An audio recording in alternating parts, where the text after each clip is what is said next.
So, good morning, everybody. Only just, it's nearly afternoon, and welcome to the Virtual Expo EM Spring 2021 Lecture Theatre. During these lectures, all attendees, other than myself, the host, myself, and the speaker, will be automatically muted.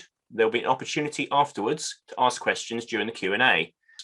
So, welcome to the second of our live lectures. It is my pleasure to welcome both John and Richard Brighton, who will give a presentation on Millhouses, looking at the development and the evolution of it over the last 30 years. Over to you, John. Good day to everybody. It's so good to see so many familiar faces. Absolutely brilliant. Millhouses. Millhouses has been under construction for about 30 years. It's taken several wrong routes, like the troughs outside, that we had a big meeting that was very hot, and it melted all the, melted the sleepers and curled the track and expanded it, and everything went poof. So the trains didn't run that day. But there are lots of things like that develop over time. The current state of the railway is that we are running a 4-track main line. These have got sidings and storage yards. The railway is made up of Millhouses, and on either side we have Heeley and Beechief. Between Beechief and Heeley, there is a place called Beyond. That is everywhere else in the country that trains come from and go to. It's quite a magical place, and at that place Beyond, we have a controller, Brian. And he makes sure that all the trains are ready in the sidings for the drivers. He calls the drivers, they drive the trains, and they bring them back. Brian's essential because he works it all out beforehand, and then the rest of the team put it together on the night before. Millhouses is 30 metres by 3. That's about 150 feet right the way around on a 4-track main line. So there's a lot of movement and trains. And sometimes the signalmen get a little bit excited when trains disappear off the track and go into a shunt and all sorts of things. But there's a lot of pressure running this railway sometimes, but it's good fun. We've got, for a normal running session, we have 3 signalmen, 3 drivers, 1 shunter, a controller, and a shedmaster, and each has got his own responsibility to make this railway run. It's not a scenic railway with lots of trees. It's got lots of signals, some of which work. It's got lots of ground signals, most of which work. It's an operating railway, and that is the important thing that I wanted to build right from the start. You will see earlier attempts at railways going right the way back to my early teenage years that my father built. And that comes right the way up to today. It's a long-lasting hold of steam on me and Richard to follow. And it started with my father, who took me across a bridge at Patricroft Station with a steam engine going underneath that frightened me to death. But that steam was inside me, and it's there to this day. It's a good hobby to have, really is a good hobby. And everybody who comes here, which are groups of 9 or 10 people, once or twice a month to operate this railway, they walk in blind very often, new groups, and they have to provide the signalmen and the drivers. Everything's driven to signals, and it creates this pressure. I want this video to be about the people and a little bit of history. Me learning to drive with a chap called Flash at Midland Railway Centre, where I, on my first drive, put the fire up the chimney, much to everybody's horror. But it's been great, and you learn how railways works, and signalling works, and people interconnecting and working together. The drivers drive around Millhouses, and they say, I've not a clue over 3 hours what was going the other way or what else was happening in the room. They were totally consumed by this. That's what I wanted. There's a long way to go yet, a lot to do. And I hope this little bit of a film that we've put together, whilst not depicting, hey, this is this train, that is that train, this is this tree, that is that point, will give you a feel for Millhouses and how we operate. So are we ready, gentlemen? Well, yes, I have a video queued up and ready to go. So hopefully this works. Hopefully this Hopefully works. the technology works. So I'll mute our video and then I'll mute our... If this falls over for some reason, like it did yesterday, give us a couple of minutes and it'll be put back up. It just needs restarting the old computer. So there we go. Okay, Off we go. Right, here we go.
Gentlemen, there we are. Are we on? Well, Yeah, indeed. we Well, are indeed. I hope it was interesting, or kept your attention at least.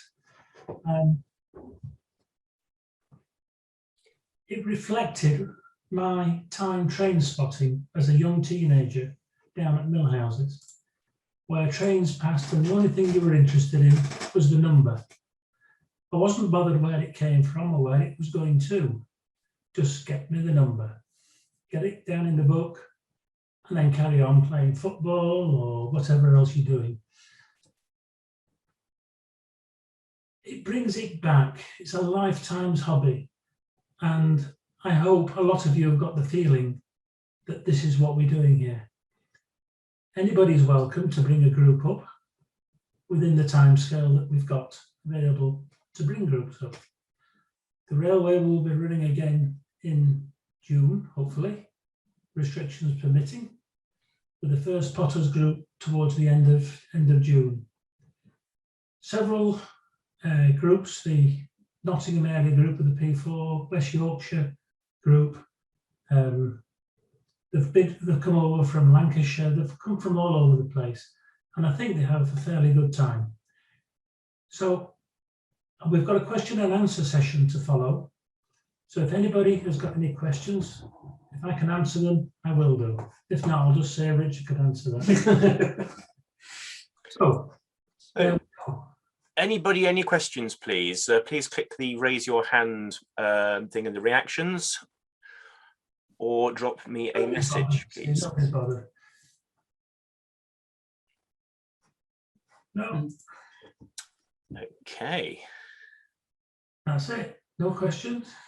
I've bored everybody to death. Oh, hang on. We have a hand raised. You may unmute yourself, Alex. Oh, hang on. We can't hear you. There we go. I can see Alex. Right. Ask your question, please, Alex. Yeah. Oh, hang on. We can't hear. I think your microphone settings might be switched off.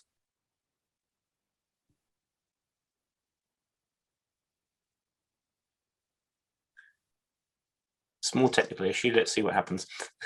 Put the plug in.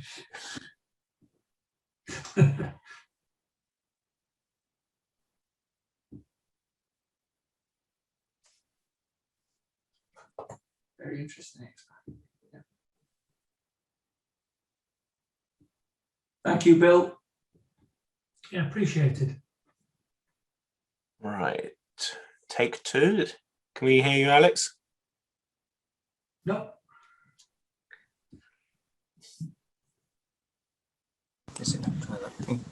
We can hear you now. Yes, we can hear you now. Hello, there we go.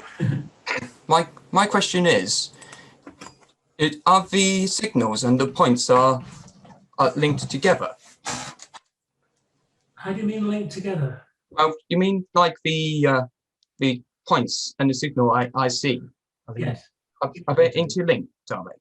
They're not interlinked as such, like connecting each other, but the interlocking tray that you saw, we showed two interlocking trays with lots of little red LEDs on, and they're linked to the levers that operate them. So you pull the levers and the interlocking kicks in. And if it's an illegal move, you heard it in one of the video clips, there was a buzzing sound. And that's locking the points, that's locking the lever or telling you it's locked. So you mustn't do that. But the route won't set up properly, signals won't come off, and points won't change when it's all interlocked. Does that answer your question? Yeah, it does. I've got the image that you're about to see, hopefully, if this works. Bear with me. Can you see that image, Alex?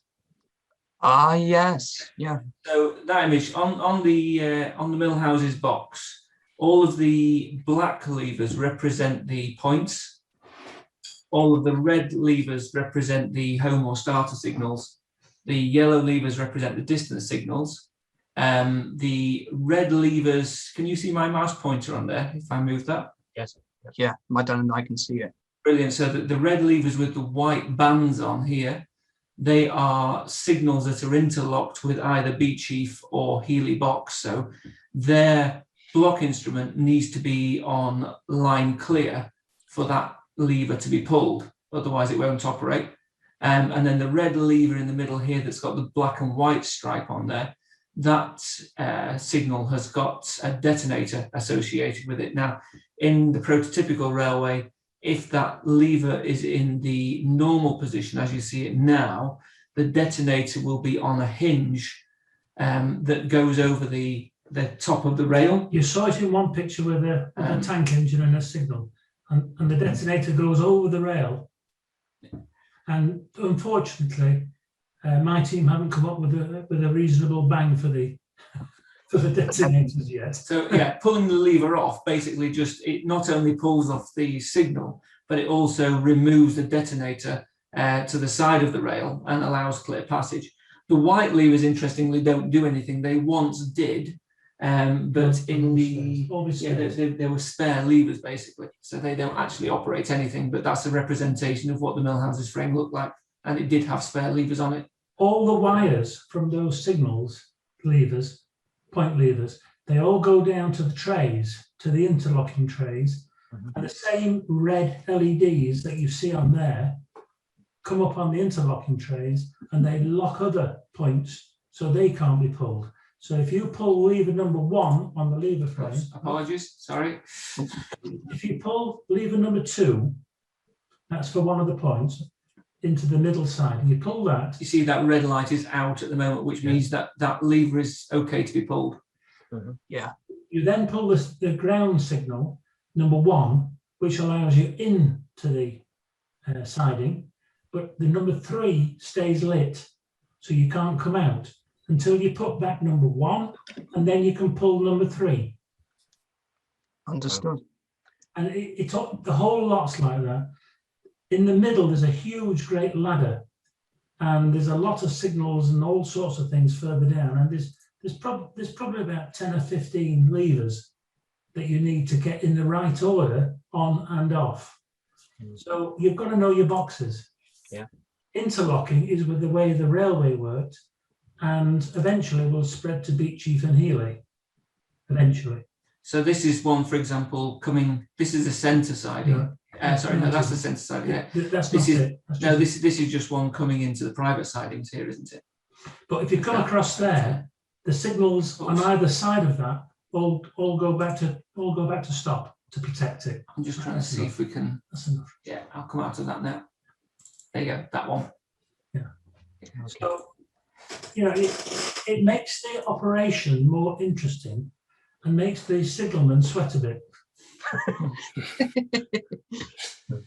Now that is interesting. Bit of engineering for me and for my dad. It's all electronic. Thanks for the question. I'm sure Richard Chalice, who was underneath you on the screen, is looking. Underneath me. He built it for me. There you go. He's waving now. He's just brilliant electronic stuff. It just leaves me totally baffled. It is there, it is possible, and it can be done. Don't be frightened of it. Just try it on one pair of points and signals. The ground dolls are all kits. You can make them up. What I've failed to do so far is to get lights inside them and lenses in the little holes. They're ever so small. And as I get older, my sight gets worse, and I think I might not put lights in the we only operate the railway during the day. We don't need lights. We do have blueprints, up in Settle for a working detonator. Go away. It does have a flash of light and a burst of smoke. You fill it with the Soother smoke oil, and it wires up to a switch which is associated with the signal, and therefore if you go past the sensor, it goes pop. I've just unmuted Richard so he can explain a bit more. Yes, hello. I'm me, Richard Chalice.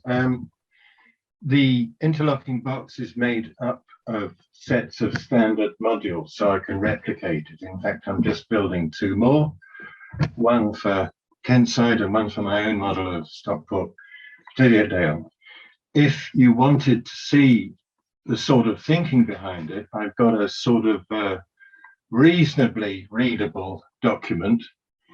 John Brighton might not agree with me there. I don't understand English.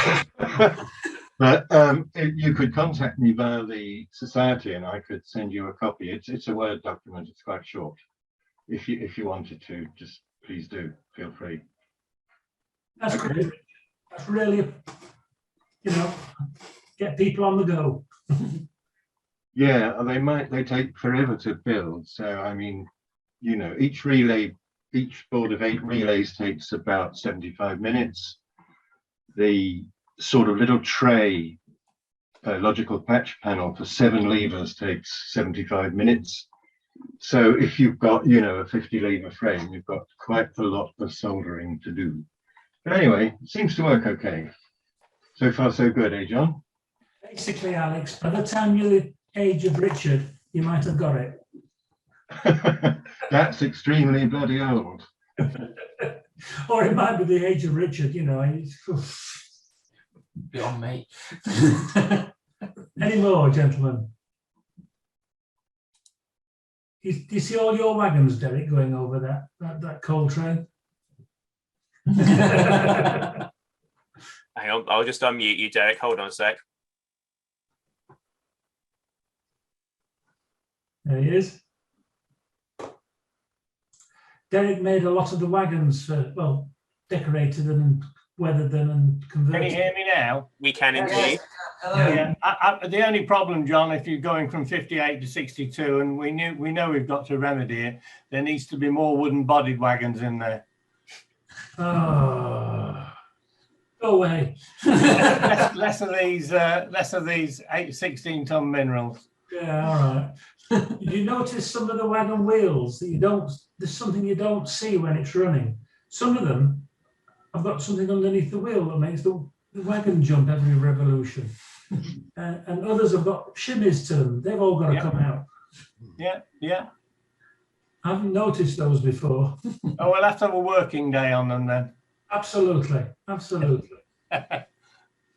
So, come on, gent, last questions. Anyone want to raise their hands for any questions, please? Or otherwise, I think that may be it.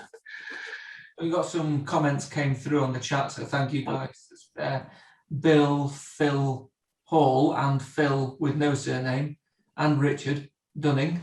Thank you very much for your comments. Hi, Phil. Hello, Phil Hall. Good to see you.